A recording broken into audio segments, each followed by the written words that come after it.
Welcome back to another episode of RMLD's Current Insights. As our listeners know, this is a podcast brought to you by Julie, who is our executive director, and myself, Greg Phipps, who is the host, I guess, and also a general manager of RMLD. And today, we are fortunate to have Bill Bullock, the RMLD Director of Integrated Resources. Now, that name might sound familiar to some of you because Bill was the guest of our very first episode. And today we're going to talk about a slightly different topic. We're going to talk about certificates. Now, that might not mean anything to you. Don't be thinking about gift certificates. It's very different. But Bill, thanks for joining us again. Thanks for being part of the team. And Bill's been asking us since the first episode when he could come When? back. Right, So yeah. today's the day. today Here I am. is the day. That's right. So, actually, I'll let Bill, just our audience, like, what's your role there? How'd you get to RMLD? Just real short, sweet. Sure. And then we're going to jump into certificates because there's a lot there. So, Sure. Who are you, Bill? So I'm the Director of Integrated Resources at RMLD. I'm responsible for the power supply as well as our customer programs and billing and customer Service. Yeah. So Incentives. providing incentives and rebates to customers in order to help them make the transition to clean energy.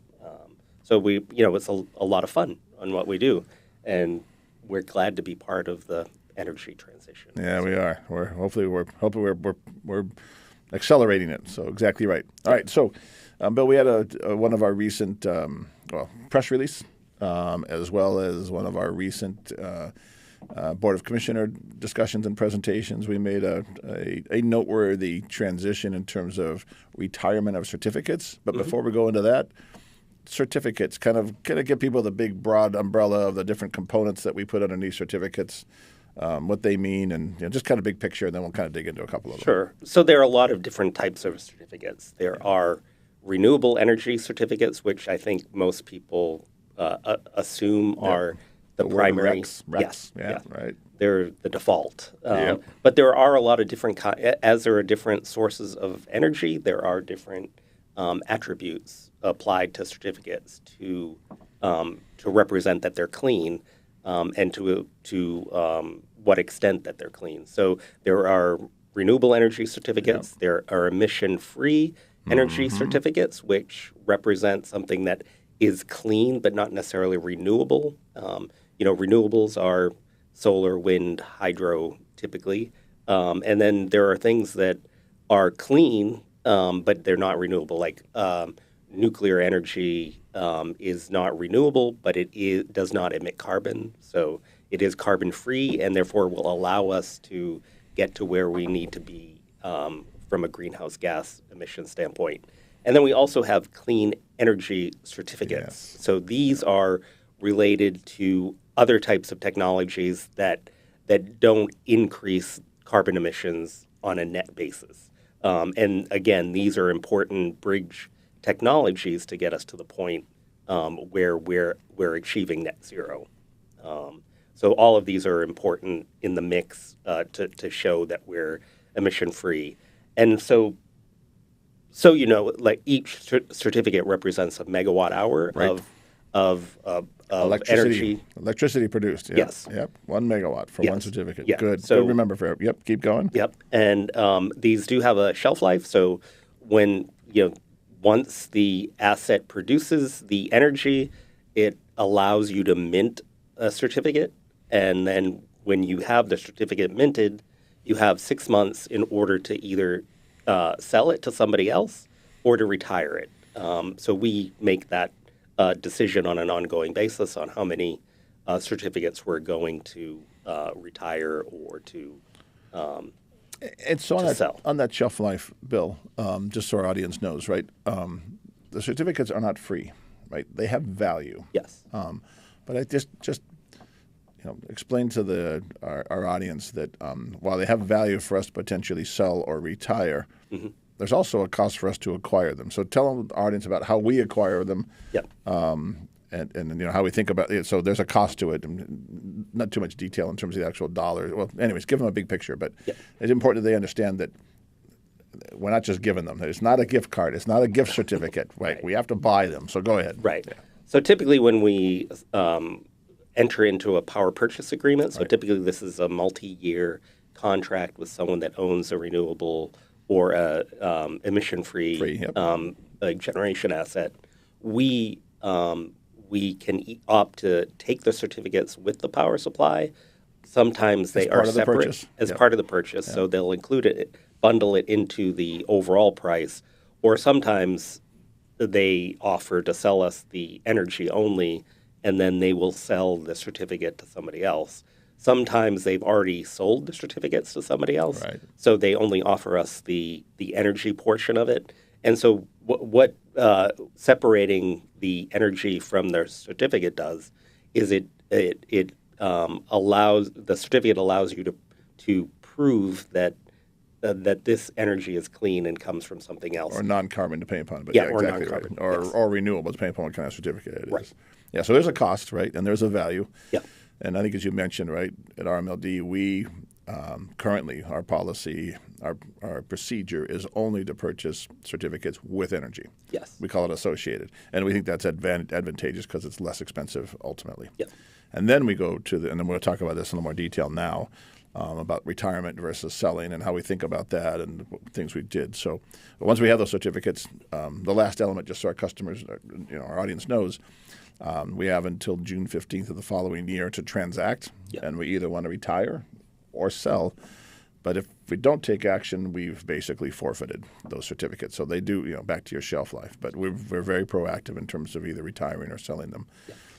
So talk about the retirement piece just a little bit in terms of why that's important, and then we'll talk about the selling piece. But sure. Why do we retire them at all? Like, who cares? Yeah. So retirement them shows that you have taken that certificate and disposed of it. That way, no one else can use it. No one else can claim. No double counting. No double accounting. We're able to say, we're proving that we have used this energy, and we're retiring the certificate. And it was sourced as being non-carbon or renewable or effect or whatever. Yeah. Yes. Yeah. Okay. And there's a process through we need to follow in order to retire that certificate within the NEPOOL GIS system. That's our regionally managed process, independent of us. And everybody else in the region does the same process. Yeah, it's the same process for everybody. And that way it ties every megawatt hour generated by a clean asset to an actual certificate, so that there's a clear line of sight between the energy generated and your compliance with delivering non-carbon energy.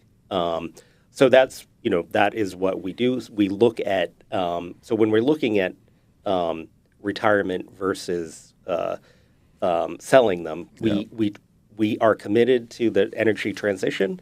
We're also committed, as you've probably heard on this podcast before, to reliable, low-cost, non-carbon power. Say that again, Bill. Reliable, low-cost, non-carbon power. And part of the low cost comes from the fact that what we're doing is we're trying to ease into the transition and not create any price shocks for our customers. So we're slowly, or actually not that slowly, reaching compliance with the climate legislation ahead of it actually being required. So there's a target that we have to hit, and that target is?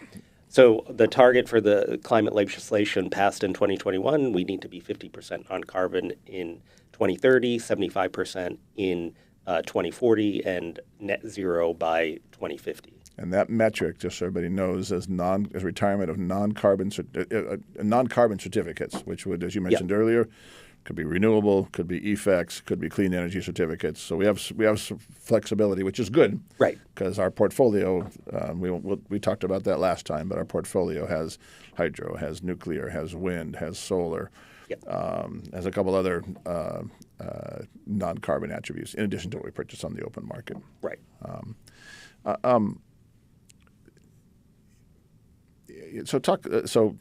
Talk a little bit about effects, right? So, we just, our portfolio, right? So maybe a little bit of highlights of our portfolio, what our targets are, and then, we'll do effects, and then we'll do the hydro, we'll talk a little bit more about these. And then we'll talk about Policy 30 in just a minute, but just a little more background for our customers. So effects, little, Yeah. people don't know what an effect. I mean, we're educating them. That's why we're here. Yeah. But what the heck's an effect? Yeah.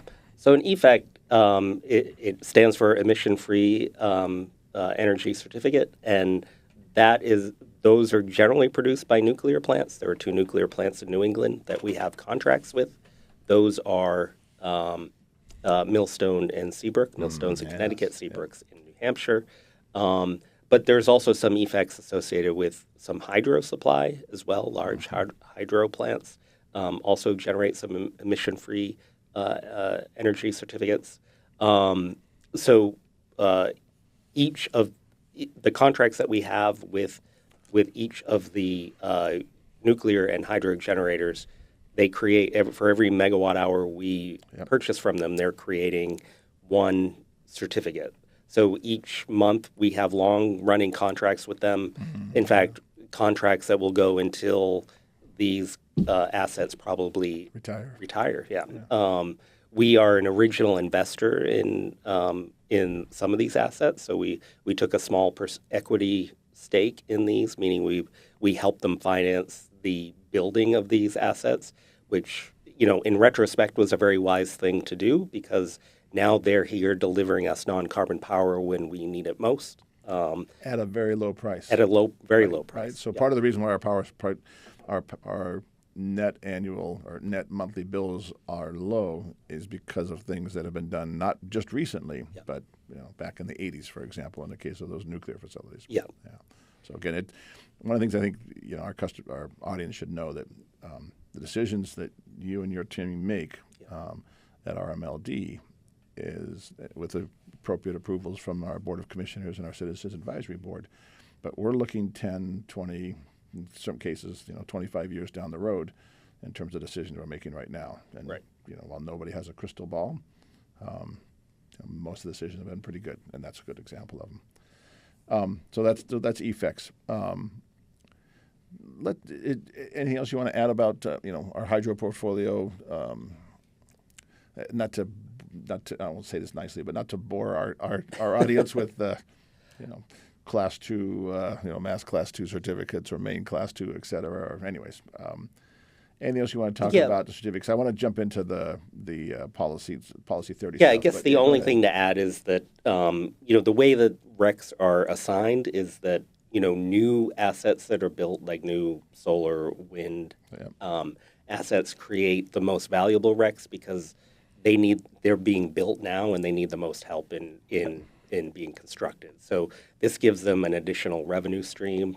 Key point. Yeah, to get them built. So even when we sign up for these contracts from these renewable energy sources, and we're selling the RECs instead of retiring them, we're helping these developers build these plants because we're signing up for the energy over a long term. New non-carbon assets, and we're providing more cash than just the energy. Yeah, good. And so some of the, but there are a lot of hydro plants in the region. There are small hydro facilities throughout New England that do not emit carbon, right? So they create a different class of REC because they've been existing for a long time. They did not need help in constructing those facilities. So the RECs that those create are worth a little bit less because they don't need help in building them. But still recognition that they are non-carbon. Yeah. And back to the 2021 legislation, the goal was progressively get to net zero non-carbon by 2050. So it all ties. The good news is it ties together. Yes. But the metric now is, for us as MLPs, is non-carbon. Yep. Yeah. Good. So let's talk a little bit about policy 30, right? We'll call it policy 30, right? We have policies at RMLD, but big picture, like what do we, talk about what we did recently. Yeah. And then we can talk a little bit how we're able to do it, but but more importantly, what do we do back in January? Yeah. So policy 30, if you didn't know, is the way that we were complying with the climate legislation in advance. So we have no compliance requirement before 2030, but our Board of Commissioners, urged us to put in to comply with something earlier than that. And so we had previously set up a a compliance plan that would gradually get us to the 2030 threshold of 50% by increasing our compliance 3% every year. So we would make sure that 3% every year of our total power supply would be non-carbon, and we would retire those associated certificates, increasing incrementally 3% every year until we achieve 50% in 2030.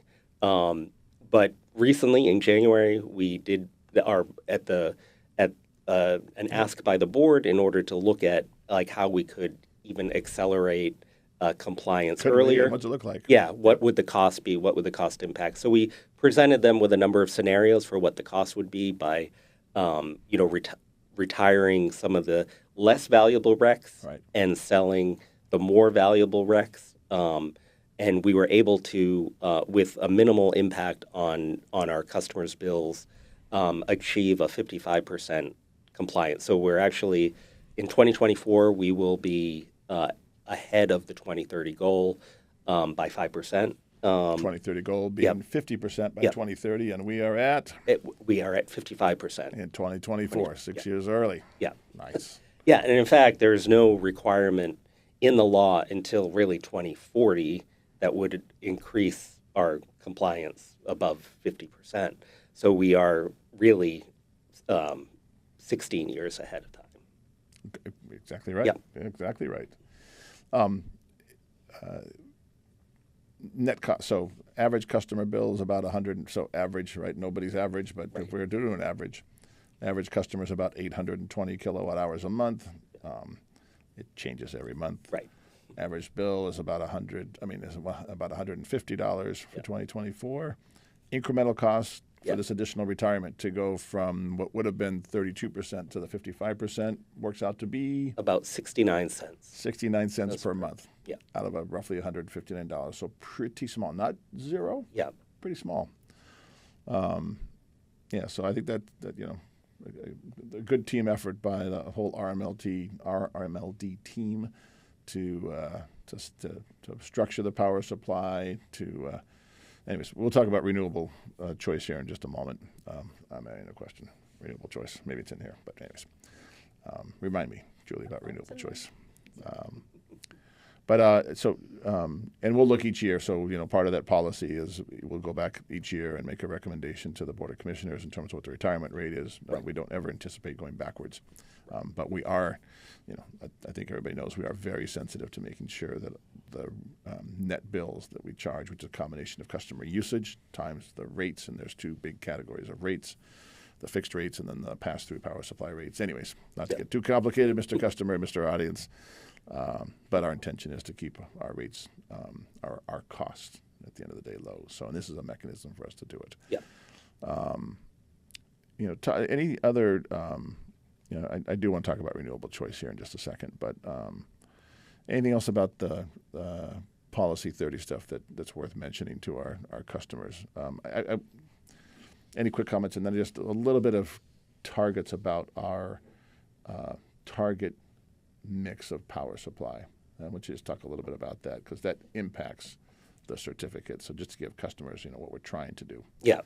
So we're currently, if you look at the contracts that we have, we're about 2/3 non-carbon supply, and we're, as I mentioned, we're at 55% compliance with the law, meaning we're retiring a significant amount of those certificates. So we can legitimately say we are 55% non-carbon. Yes. Legit. That is legitimately. Yeah. Keep going. But we have, our portfolio consists of, it's pretty diverse. So we have solar, we have wind, we have hydro, we have nuclear. Nuclear is the largest, along with hydro. Individual piece. Yes. Yeah.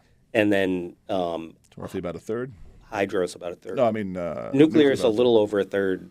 And then hydro. Hydro is a little under a third. Yep. And then wind and solar make up the balance of the non-carbon. Right. And then the rest is coming from the open market. Yeah. Which is mixed. Which is mixed. Yeah. And we're constantly looking for new sources of non-carbon energy. We have found that that the price of those contracts has been increasing. So we're trying to help with that wherever we can. And we're also looking at bringing some of it in territory, which is probably a subject for another podcast. But, oh yeah, it's going to be fun, that one. Yes. But our up, audience. internal generation will, so we will look at solar in territory, and that will also create certificates that we will be able to retire. But we'll be the owner of those, of the asset. We'll be the owner of the certificates. So it really will be seamless in how we. Yeah, and I think you bring up a good point, because I want to talk about renewable choice here in a few minutes. But relative to our in-territory stuff, right? There's economic and reliability reasons to bring generation into territory, but there's also the compliance obligation to be non-carbon, and so that's whatever we do, which will be, we're looking at a whole bunch of different technologies. Solar's already a piece of it, Right. But there's, we are built out. Our territory consists of Wilmington, North Reading, Reading, and Linfield Center, and there's not a lot of open space, and solar takes open space. So we're going to be very creative in terms of how we do that. But it won't be the dominant side of our generation, just for physical limitations in terms of in-territory.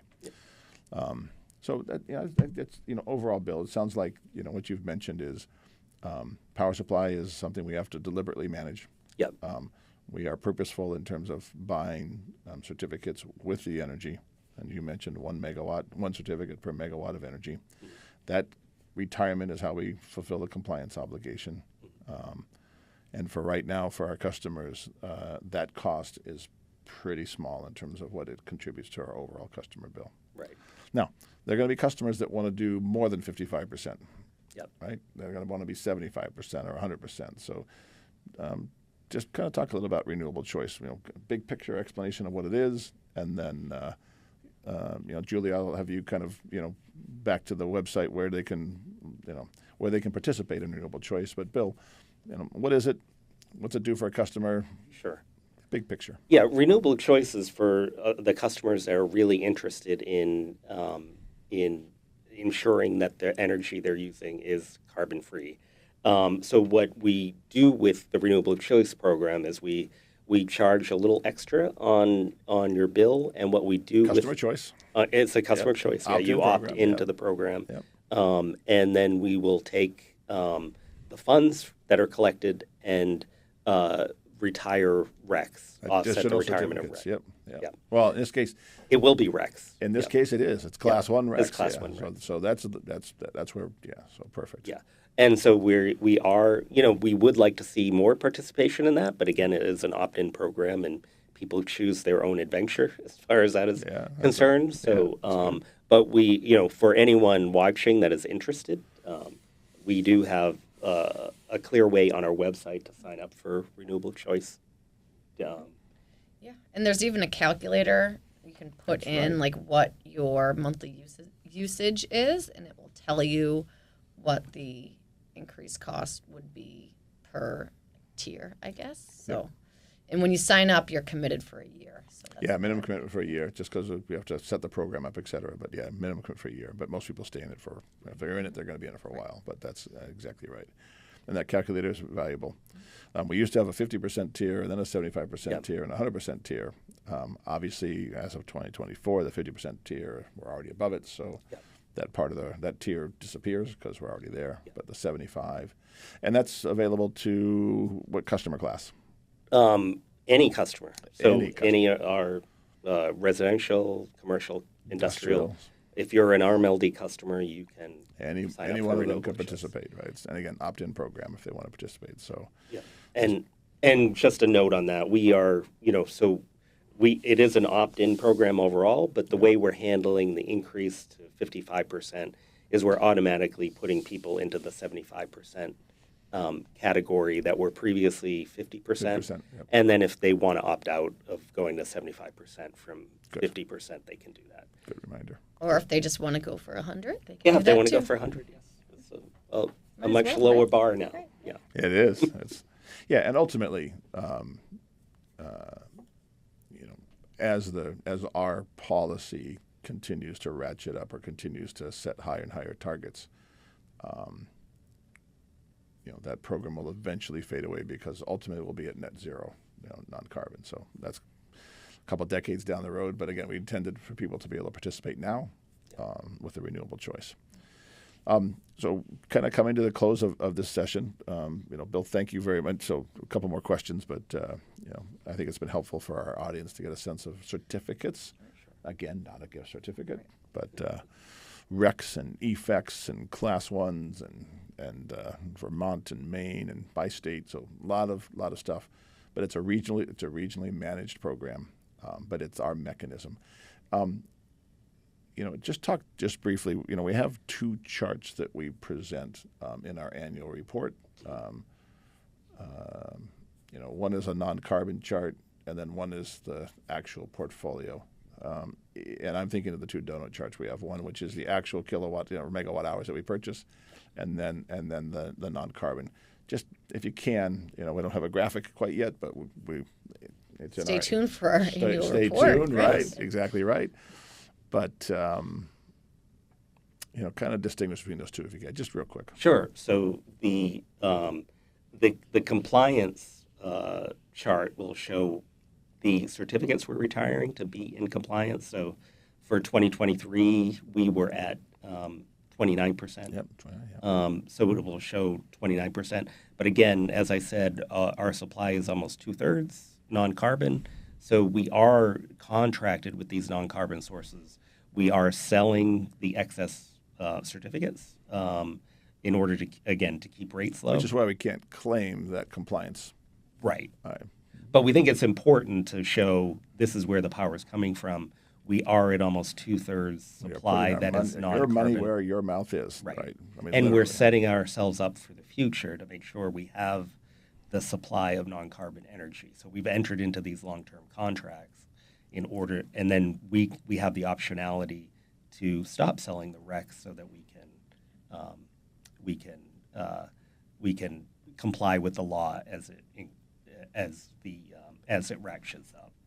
Yeah, and I think it's important for our audience to know. And Julie, I'll let you ask the hobby passion question here. And I have another question before that too. All right. While we're on this. But I think it's so as with those two questions, and then I'll wrap up right after that. But I think it's important that our audience understands and knows that the structure, our intent to do non-carbon sources, even though we were retiring smaller proportion, is what's allowed us for 2024 to make that significant jump of retirements with very minimal incremental costs. So again, it's a net benefit.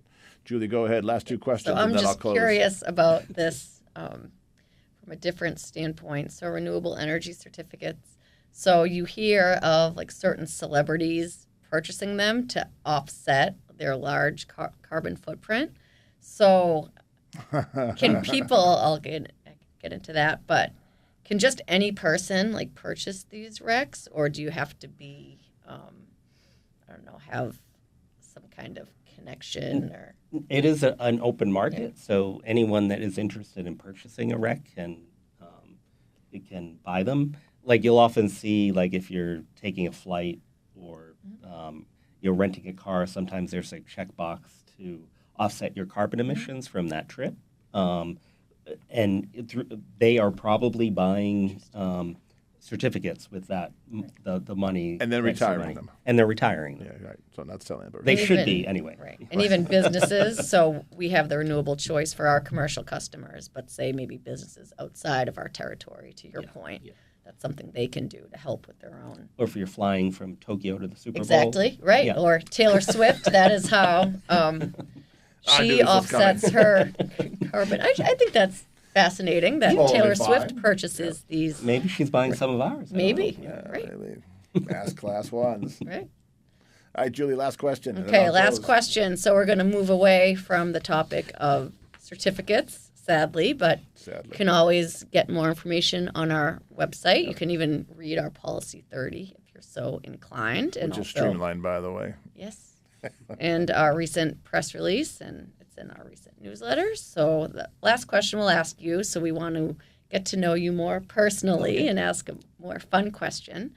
So what is a passion or hobby of yours that brings a unique perspective to your job? So I am a dog owner and dog lover. So a lot of my spare time is spent caring and feeding for them as well as recreating them. I find that, nothing gets you in touch with nature like a dog on a walk because they're into all sorts of nature. So I find that, my time with them whether I'm in the woods or walking down the street, it really connects me with nature. And I feel like what we're doing, right, is particularly in tying this back to certificates, is making sure that we're taking care of the environment, making sure it's there for future generations. And so that's how it sort of all ties together.